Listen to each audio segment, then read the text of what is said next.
আমি কোনো কথা শুনতে চাই না।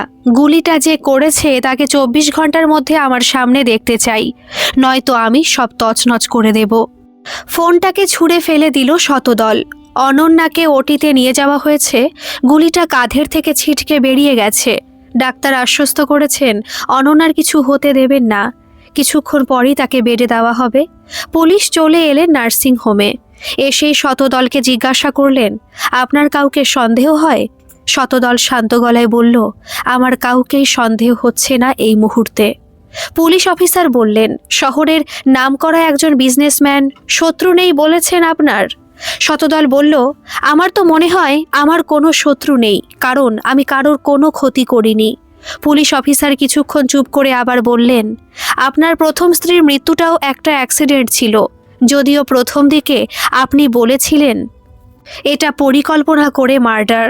তারপর দেখলাম হঠাৎই চুপ হয়ে গেলেন। এখন আপনার এই স্ত্রীরও গুলি লাগলো। আমার কেন জানি মনে হচ্ছে আপনি কিছু একটা লুকোচ্ছেন। শতদল তাকালো পুলিশ অফিসারের দিকে, কিছু একটা বলতে যাবে, এমন সময় নার্স এসে বললেন, অনন্যা ম্যাডামের জ্ঞান ফিরেছে, একটু পরেই বেডে দেওয়া হবে, কিন্তু উনি বারবার শতদল বাবুকে ডাকছেন। শতদল সাথে সাথে বলল, আমি কি একবার ওর সাথে দেখা করতে পারি? কথা দিচ্ছি একদম কথা বলাবো না, জাস্ট একবার দেখব। নার্স বললেন, হ্যাঁ একবার দেখা করুন, নয়তো উনি আপনার নাম নিতেই থাকবে। অনন্যা, কথা বলো না। শতদল বাবু, বললাম তো কথা বলো না। শতদল অনন্যার হাতটা ধরে বসলো তার কাছে। অনন্যা কোনো কথা বলল না, শুধু অনুভব করতে থাকলো এই হাতের ছোঁয়া। এই হাত তাকে সবসময় রক্ষা করেছে, তবে আজ এই হাতের স্পর্শ অন্যরকম। ঠিক যেমন খুব ছোটবেলায় অনন্যার কিছু হলে বাবা হাতটা ধরতেন, কিছুটা সেই রকম। বাবাকে এসে অনেক ছোটবেলায় দেখেছে। এই স্পর্শ যেন বুঝিয়ে দিচ্ছে সে তার সাথে আছে। অনন্যা ধীরে ধীরে বলল, বাড়ি যাব। শতদল বলল, কদিন পরেই নিয়ে যাব, এখন একটু রেস্ট নাও। অনন্যা বিড়বিড় করে বলল, বাড়িতেও তো কোনো কাজ করতে হয় না, শুধু বসে থাকি, ওখানেও তো রেস্ট পাবই। শতদল চুপচাপ শুনছিল। অনন্যার চোখে এখনও একটা ঘোর আছে, কাঁধের কাছে ব্যান্ডেজ বাঁধা, গায়ে একটা চাদর ঢাকা আছে। শতদল এবার চাদরটা আরও একটু টেনে ভালো করে জড়িয়ে নিল। অনন্যা ঘুমিয়ে গেছে। সেই সময় সমুদ্র হাঁপাতে হাঁপাতে সেখানে এলো। খবরটা পেয়েই ছুটে এসেছে সে। এসেই বলল, অনন্যা ঠিক আছে? দাদা একটু বাইরে আয়, কথা আছে। তার আগে বল, তোর আসতে এত লেট হলো কেন? আমি জানতাম তুই এখানটা সামলে নিবি, কিন্তু আমাকে যে জানতেই হতো এর পিছনে কে আছে। শতদল তাকালো তার ভাইয়ের দিকে, তার চোখ লাল, যেন আগুন ঝরছে। তারপর বলল, কে করেছে এই সব? সমুদ্র বলল, সেটা জানা এতটা দরকারি নয়, তবে তুই এটা জেনে রাখ, যে করেছে সে তোকে নয়, অনন্যাকেই মারতে এসেছিল। শতদল রাগের সাথে সাথে অবাকও হলো। ভাইকে জিজ্ঞাসা করলো, অনন্যাকে মারতে? কিন্তু ওর সাথে কার শত্রুতা? সমুদ্র বলল, অনন্যা ভেবেছিল গুলিটা তোর লাগবে, তাই তোকে আড়াল করতে গিয়েছিল, যার ফলে গুলিটা ওর কাঁধে লেগেছে। ও না সরিয়ে গেলে গুলিটা ওর বুকে লাগতো হয়তো। এখন তোকে এই সব নিয়ে মাথা ঘামাতে হবে না, তোর এখন একটাই কাজ, ওর কাছে কাছে থাকা। নার্সিংহোমও ওর জন্য নিরাপদ নয়। আমি বাইরে আমাদের লোক রেখেছি, আজ রাতে এই কেবিনের বাইরে বডিগার্ডও থাকবে। তুই এখন শুধু ওর কাছে থাক, ওর বেঁচে থাকাটা খুব জরুরি। চোখের সামনে আর কাউকে মরতে দেখতে আমরা পারবো না। তাছাড়া ওর উপর আমাদের কোনো শত্রুতা নেই। ওকে আমরা আমাদের কাজে ব্যবহার করতে চেয়েছিলাম, কিন্তু মেয়েটা অনেক আগে থেকে অন্য কারোর খেলার গুটি হয়ে আছে। আমরা এই গুটিটা ছিনিয়ে নেব তাদের থেকে। সমুদ্র চলে গেল। শতদল চুপ করে কিছুক্ষণ থাকলো, চোখটা বন্ধ করলো। এখনো কানে ভাসছে সেই রাতের কথাগুলো। আমাকে আর আমাদের মেয়েকে বাঁচাও শতদল, আমাদের দম বন্ধ হয়ে আসছে।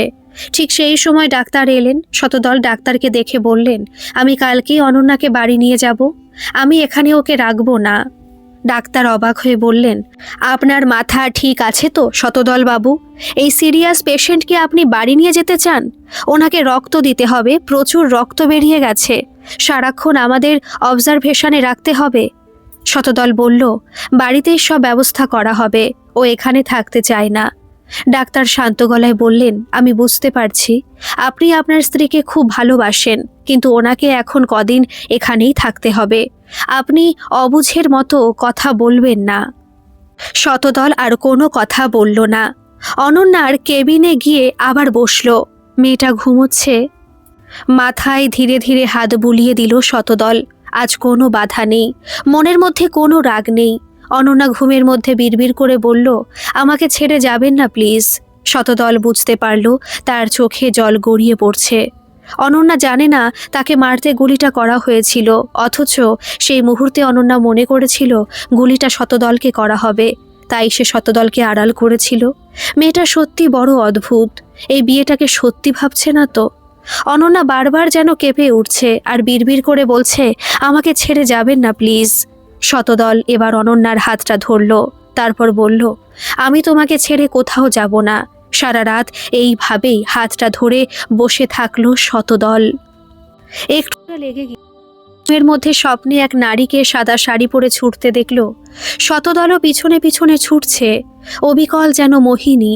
কিন্তু ছুটতে ছুটতে সেই নারী দাঁড়িয়ে গেল। সামনে ঘুরে তাকাতেই শতদল চমকে গেল। মোহিনী নয়, এই নারী অনন্যা, কিন্তু ওর সাদা শাড়ি রক্তে লাল হয়ে যাচ্ছে। শতদলের ঘুমটা ভেঙে গেল। তার হাতটা এখনো অনন্যার হাতে। মেয়েটা নিশ্চিন্তে ঘুমোচ্ছে। শতদল হাতটা ছাড়ল না, ধরেই থাকলো। সকাল হয়ে গেছে, আন্টি এসেছেন। অনন্যারও ঘুম ভেঙেছে। আন্টি এসে অনন্যার কপালে চুমু দিয়ে বললেন, এখন কেমন আছো মা? অনন্যা বলল, ভালো আছি। আন্টি শতদলকে বললেন, এবার তুমি বাড়ি যাও বাবা, আমি অনন্যার কাছে থাকছি।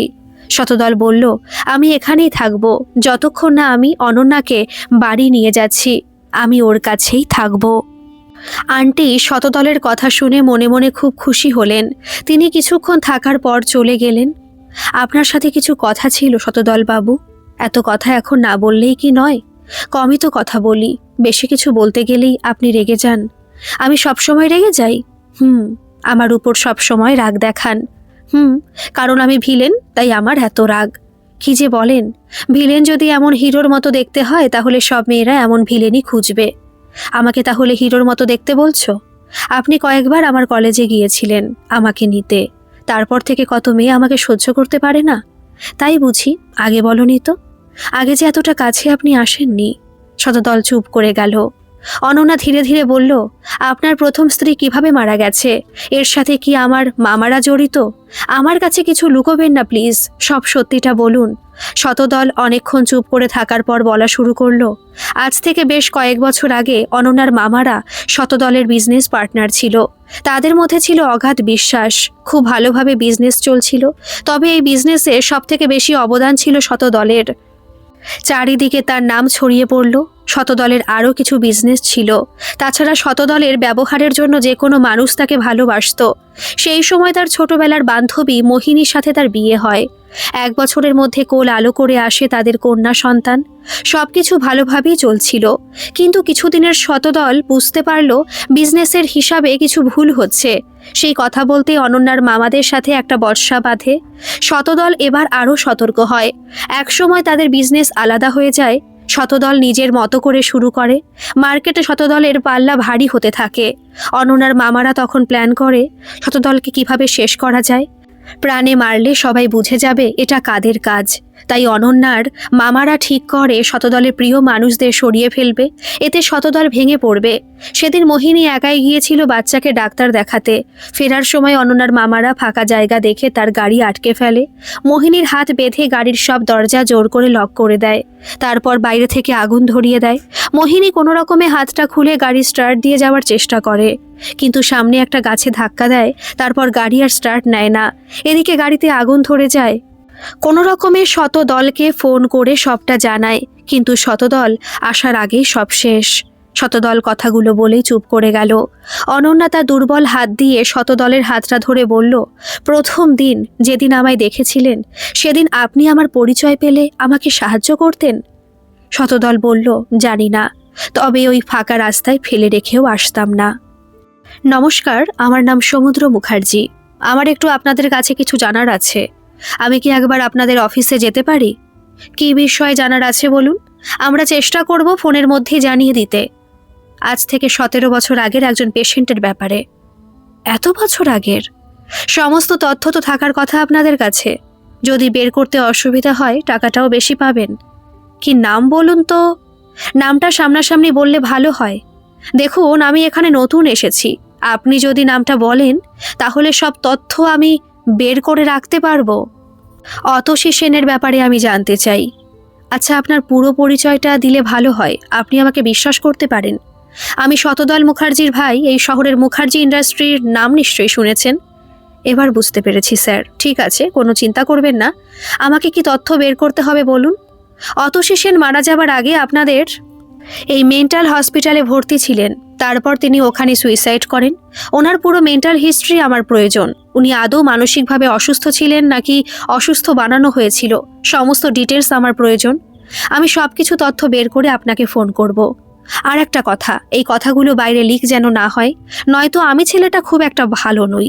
না না স্যার, আপনি চিন্তা করবেন না। আপনি টাকার ব্যাপারটা একটু দেখে নেবেন। গুড। ফোনটা রেখে দিল সমুদ্র। পাশে শতদল দেওয়ালে ঠেস দিয়ে সিগারেটের শেষ টানটা দিল। তারপর ডাস্টবিনে ফেলে দিল সিগারেটটা। সমুদ্রর পিঠ চাপড়ে বলল, গুড জব ব্রো। তুই থাকলে আমার আর কোনো চিন্তা নেই। সমুদ্র হাসল। তারপর বলল, আজ 8 দিন হয়ে গেল তুই নার্সিংহোমে আছিস। তোর এবার একটু রেস্ট দরকার। আজ তুই বাড়ি চলে যা। আমি আন্টিকে থাকতে বলছি অনন্যার কাছে। শতদল বলল, আর তো 2 দিন। আমার কোনো কষ্ট হচ্ছে না। তাছাড়া মেয়েটাকে কথা দিয়েছি এখানেই আমি থাকব। 2 দিন পর ওকে নিয়ে আমি বাড়ি যাব। সমুদ্র তার দিকে তাকিয়ে বলল, তোর মনে এখনো ভয় কাজ করে তাই না দাদা? শতদল অবাক হয়ে বলল, কিসের ভয়? সমুদ্র বলল, হারানোর ভয়। তুই হয়তো মানতে চাইবি না, তবে অনন্যার ব্যাপারে তোর এখনো একটা ভয় কাজ করছে। শতদল চুপ করে থাকলো। সমুদ্র বলল, যা তুই এবার কেবিনে, আমি বাড়ি ফিরে যাচ্ছি। শতদল বলল, আন্টি কেমন আছে? সমুদ্র বলল, ভালো আছে, অনন্যার জন্য অপেক্ষা করে আছে। সমুদ্র চলে গেল। শতদল কেবিনে এসে দেখল অনন্যা আজ বসে আছে। হয়তো নার্স এসে বসিয়ে দিয়ে গেছে। একটানা এতদিন শুয়ে থাকা খুব কষ্টের। শতদলকে দেখে অনন্যা বলল, আমরা কবে বাড়ি যাব? 2 দিন পর। ভালো লাগছে না এখানে। নার্সিংহোমে কারোরই ভালো লাগে না। অনন্যা চুপ করে গেল। শতদল বলল, সেই তো বাড়িতে গিয়েও ঘরবন্দি থাকবে।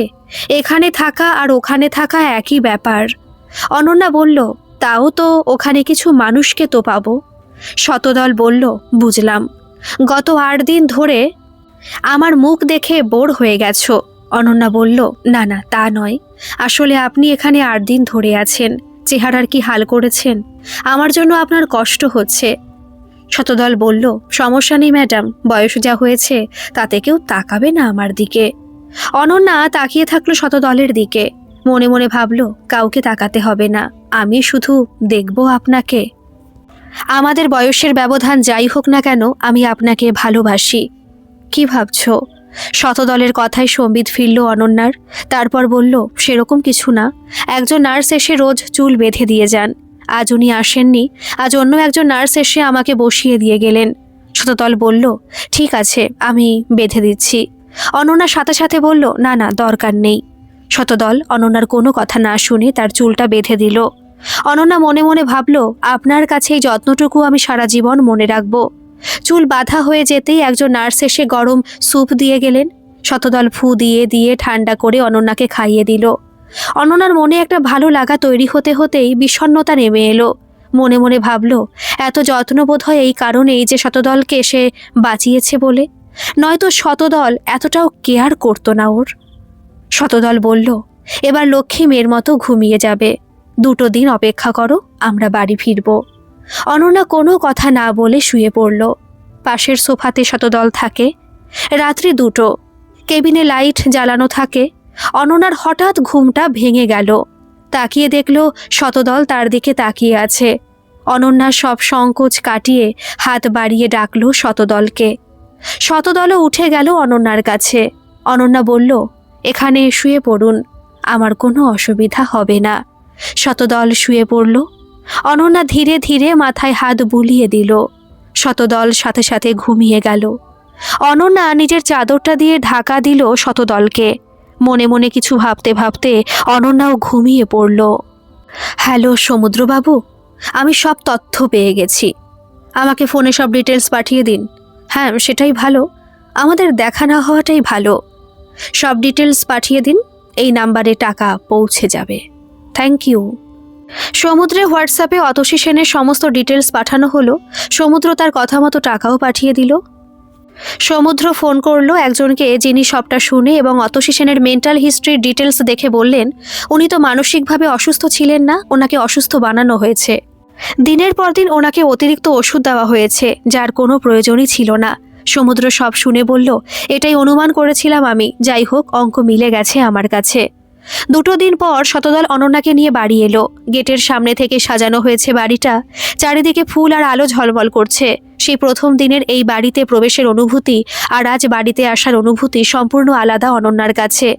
অনন্যা ধীরে ধীরে বাড়ির ভিতর ঢুকলো। সমুদ্র এসে হাতটা ধরে বলল, ওয়েলকাম অনন্যা। অনন্যা হাসি মুখে বলল, ভালো আছো সমুদ্রদা? সমুদ্র বলল, তোমাকে সুস্থ দেখে ভালো হয়ে গেলাম। তারপর তার দাদার দিকে তাকিয়ে বলল, অনন্যাকে কিছুদিন নিচের কোনো রুমে রাখলে ভালো হয়। শতদল অনন্যার ওষুধগুলো দেখতে দেখতে বলল, হ্যাঁ, ও নিচে আমার রুমেই থাকবে এখন। সমুদ্র একবার আন্টির দিকে তাকালো, তারপর আবার অনন্যার দিকে তাকালো। অনন্যা ফিসফিস করে সমুদ্রকে বলল, তোমার দাদার মাথা ঠিক আছে তো? এত তাড়াতাড়ি বদলে গেল কেন? সমুদ্র বলল, কি জানি, হয়তো দাদা প্রেমে পড়েছে কারোর। অনন্যার মুখ লজ্জায় লাল হয়ে গেল, নিজেকে কোনো রকমে সামলে নিল। পাশ থেকে আন্টি দাঁড়িয়ে দেখছিলেন সবটা, মনে মনে হাসলেন। এই তোরা ফিসফিস করে কি বলছিস বলতো? শতদলের কথায় অনন্যার সমুদ্র বলল, কই কিছু না তো। সমুদ্র আবার বলল, দাদা তোর রুমেই অনন্যার থাকার ব্যবস্থা করব তো? শতদল বলল, একবার বললে কানে কথা ঢোকে না? সমুদ্র বলল, না না, ঢুকেছিল, তাও আরও একবার যাচাই করে নিচ্ছি আর কি। শতদল সমুদ্রের দিকে তাকাতেই সমুদ্র বলল, চলো চলো অনন্যা, রুমে চলো, রেস্ট নেবে। আন্টি শতদলের কাছে আসতেই শতদল বলল, ও বেশি দিন এই বাড়িতে থাকবে না, তাই যতদিন আছে ও যেন সব সময় হাসি মুখে থাকে। আন্টির মুখের হাসি মিলিয়ে গেল। এই একটু আগেই কত খুশি হয়েছিলেন তিনি। শতদল কথাগুলো বলে বাইরে বেরিয়ে গেল। অনন্যা এই প্রথম শতদলের রুমে ঢুকলো। রুমটা অনেক বড়, কিন্তু বেশ ছিমছাম। সমুদ্র বলল, মহারানী আপনি রেস্ট করুন, আমি এখন আসি। সমুদ্র চলে গেল। অনন্যা মনে মনে ভাবল, একসময় এই রুমে তার প্রবেশ নিষেধ ছিল, আজ এই রুমে সে প্রবেশ করতে পেরেছে। একদিন ঠিক শতদলের মনের ঘরেও সে প্রবেশ করবে। আন্টি এসে বসলেন অনন্যার কাছে। অনন্যা বলল, কেমন আছো মা? আন্টি চমকে গেলেন। তিনি অবাক হয়ে বললেন, আমায় কি বলে ডাকলে? অনন্যা বলল, মা বলে ডাকলাম, তাই তুমি করে বললাম। আন্টি চোখ বন্ধ রাখলেন, তারপর বললেন, এই ডাক আমি কতদিন পর শুনলাম। অনন্যা বলল, তুমি আর আমি যখন একা থাকবো তখন তোমাকে মা বলেই ডাকবো। শতদল বাবুর সামনে ডাকবো না, তুমি মোহিনী দিদির মা, তুমি আমারও মা। আন্টি এবার চমকে গিয়ে উঠে দাঁড়ালেন। এই কথা অনন্যা কিভাবে জানল? অনন্যা ধীরে ধীরে বলল, অবাক হলে মা? আমি একমাত্র তোমার রুমে মোহিনী দিদির ছবি দেখেছি, তোমাকে সেই ছবি বুকে নিয়ে কাঁদতে দেখেছি। আর জানো, মোহিনী দিদির মুখটা তোমার মতোই। আন্টি অনন্যাকে বুকে জড়িয়ে নিলেন। আপনি এক কাজ করুন, আপনি বেডে শুয়ে পড়ুন, আমি সোফাতে থাকছি। চুপচাপ শুয়ে থাকো, একদম নড়বে না। আপনার কদিন ঘুম হয়নি, আপনার ঘুমের খুব দরকার। ওষুধটা খেয়েছো? না, খেয়ে নেব। কখন খাবে? সকালে উঠে। শতদল ওষুধটা বের করে অনন্যার হাতে দিল, সাথে জলের বোতলটাও দিল। দরজার বাইরে আন্টি নক করলেন। শতদল বলল, এসো আন্টি। আন্টি এসে বললেন, আসলে আমি অনন্যাকে ওষুধটা দিতে এসেছিলাম। শতদল বলল, আমি দিয়েছি ওষুধটা, তুমি আবার নিচে নেমে এলে কেন? বাড়ির বাকি সবাই আছে ওর খেয়াল রাখার। আন্টি অনন্যার কাছে এসে বলল, ঘুমিয়ে যাও। অনন্যা ফিসফিস করে বলল, তুমি ঘুমিয়ে পড়ো মা। আন্টি হেসে চলে গেলেন। এই কদিনে মেয়েটার প্রতি বড্ড মায়ায় পড়ে গেছেন। শতদল যদি এই মেয়েটার সাথে বাকি জীবনটা কাটায় তাহলে আন্টি ভীষণ খুশি হবেন। আপনি কিছু কাজ করছেন? একটু কথা বলুন আমার সাথে, আমার ঘুম আসছে না। বকবক করলে কারোরই ঘুম আসে না। অনন্যা আর কিছু বলল না, রুমে চারিদিকে তাকালো। শতদল ল্যাপটপটা বন্ধ করে অনন্যার কাছে এসে বসল। বলো, কি বলবে? কই কিছু না তো। কথা বলবে বললে? হ্যাঁ, তবে আমার কিছু বলার নেই। এমনি কথা বলতাম। আচ্ছা, আমাকে একটা কথা বলো, তোমার ছোটবেলার কথা কিছু মনে আছে? দিম্মার কথা সব মনে আছে। মামা বাড়িতে থাকার আগে বাবা মা কারোর কথা। অনন্যা ভাবতে লাগলো, বাবা মা একই সময় অফিসের জন্য বেরোতেন। অনন্যা তখন অনেক ছোট, কত ভালো ছিল সেই সময়টা। কিন্তু একদিন বাবা আর মায়ের ভীষণ ঝগড়া হলো। মা তাকে নিয়ে মামা বাড়িতে চলে গেলেন। শতদল শুনে বলল, তোমার বাবা তোমাকে কোনোদিন দেখতে যায়নি? অনন্যা বলল, এসেছিল কয়েকবার, কিন্তু মা তখন অসুস্থ। মাকে কোথায় যেন নিয়ে যাওয়া হলো। তারপর একদিন একটা সাদা গাড়ি এলো। মা ঘুমন্ত অবস্থায় ছিল, কিন্তু সবাই বলল মা আর নেই। তখন থেকেই বাবাকে আর দেখিনি। শতদল লক্ষ্য করল অনন্যার চোখে জল। এই সময় ওকে কি সান্ত্বনা দেবে সেই কথা ভাবতে ভাবতেই অনন্যা বলল, আজ যদি মা আর বাবা আমার সাথে থাকতেন তাহলে অন্যরকম হতো। শতদল বলল, বলো, তোমার জীবনে কি কি করার ইচ্ছে আছে? অনন্যা বলল, শতদল বলল, একদম হাসবো না, বলো। অনন্যা বলল, আমি ঘোড়ায় চেপে ঘুরতে চাই, গাড়ি চালানো শিখতে চাই, উঁচু ছাদের কার্নিশে দাঁড়িয়ে পুরো শহরটা দেখতে চাই। শতদল বলল, আর কিছু? অনন্যা বলল, আপাতত এইগুলো পেলেই আমি খুশি। শতদল বলল, ঠিক আছে, আগে তাড়াতাড়ি সুস্থ হয়ে যাও, তারপর তোমার সব ইচ্ছে পূরণ হবে। অনন্যা বলল, শুনুন, এত বড় বেড আমি মাঝে বালিশ দিয়ে রাখছি, আপনি সোফাতে শোবেন না, এখানেই শুয়ে পড়ুন। শতদল আর কোনো কথা না বলে অনন্যার কথা মতো তাই করল। আচ্ছা ভাই, বাইপাসের ধারে রায় ইন্ডাস্ট্রির যে জায়গাটা আছে সেটা কার নামে? অতসী সেনের নামে। তুই ঠিক জানিস? রে দাদা, আমি সব খবর নিয়েছি। তাহলে সব কিছু পরিকল্পিত করে করা। আরও একটা কথা জানতে পেরেছি। কি? অতসী সেন তার অফিসের একজন কর্মচারীকে ভালোবেসে বিয়ে করেছিলেন, যেটা অতসী সেনের বাড়ির কেউ মেনে নেয়নি। আচ্ছা, এবার বুঝলাম। দাদা, অনন্যা এখানে চিরদিনের মতো থেকে গেলে ক্ষতি কি? লাভ ক্ষতি জানি না, ওকে ওর ঠিকানায় পৌঁছানোর দায়িত্ব আমার। তারপর ও আমাকে চিনবে না, আমি ওকে চিনব না। সমুদ্র আর কোনো কথা বলল না, সে তার দাদাকে খুব ভালো করে চেনে।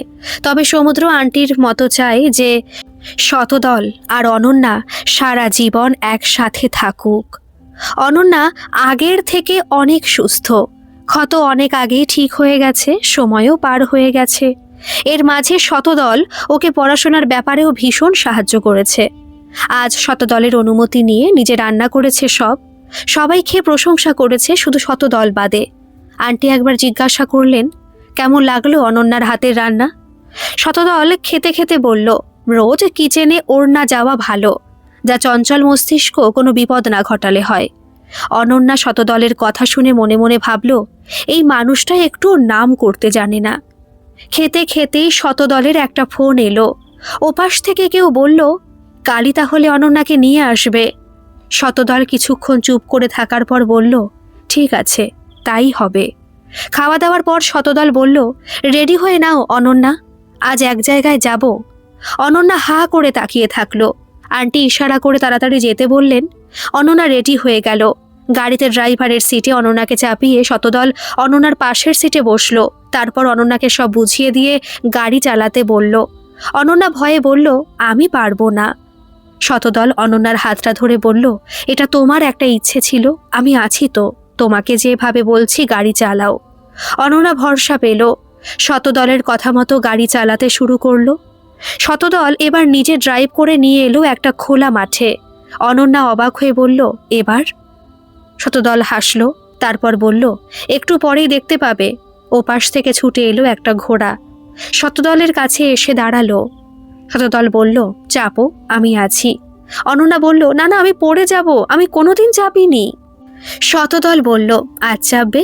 কথাটা বলেই অনন্যাকে ধরে ঘোড়ায় চাপালো, সাথে নিজেও চাপলো। পুরো মাঠ ঘোড়ায় চেপে দুজনে ঘুরল। সন্ধে নেমে এসেছে। গাড়ি করে যেতে যেতে অনন্যা ভাবল, এই দিনটা সত্যি কি বাস্তব, নাকি সে স্বপ্ন দেখছে। শতদলের সাথে এত সুন্দর একটা সময় কাটবে তা ভাবতে পারিনি অনন্যা। আজ সারাদিন কোনো কাজের মধ্যে ছিল না শতদল, পুরো সময়টা সে অনন্যাকে দিয়েছে। বাড়ি ফিরল দুজনে। সমুদ্রের ফোন আসতেই শতদল একটু সরে গেল। হ্যালো দাদা, তোকে অনেকবার ফোন করেছি আমি। ব্যস্ত ছিলাম, অনন্যাকে সাথে নিয়ে বেরিয়েছিলাম। তুই একবার ভেবে দেখ, অনন্যা এখানে থাকলে ভালো থাকবে। ওখানেও ভালো থাকবে, রাখ তুই, পরে কথা হবে। অনন্যা পাশ থেকে বলল, রাতের খাবার রেডি। শতদল হেসে বলল, যাচ্ছি আমি। অনন্যা হেসে চলে গেল। শতদল চোখ বন্ধ করে একটা দীর্ঘশ্বাস ছাড়ল। রাতের খাবার খাওয়ার পরে যে যার রুমে চলে গেল। অনন্যা শতদলের রুমে এসে বলল, আমি এখন সুস্থ হয়ে গেছি, আমি কি ওই রুমে চলে যাব? শতদল বলল, আজকে রাতটা এখানেই থাকো। অনন্যা আর কিছু বলল না, হয়তো ও অন্য উত্তরের আশা করেছিল। শতদল বলল, চলো ছাদে। অনন্যা বলল, কত রাত হয়েছে জানেন? শতদল বলল, তাতে কি, আমি আছি তো। অনন্যা কিছু বলতে যাবে এমন সময় শতদল অনন্যার হাতটা ধরে ছাদে নিয়ে গেল। ছাদের শেডে চাপতে বলল অনন্যাকে।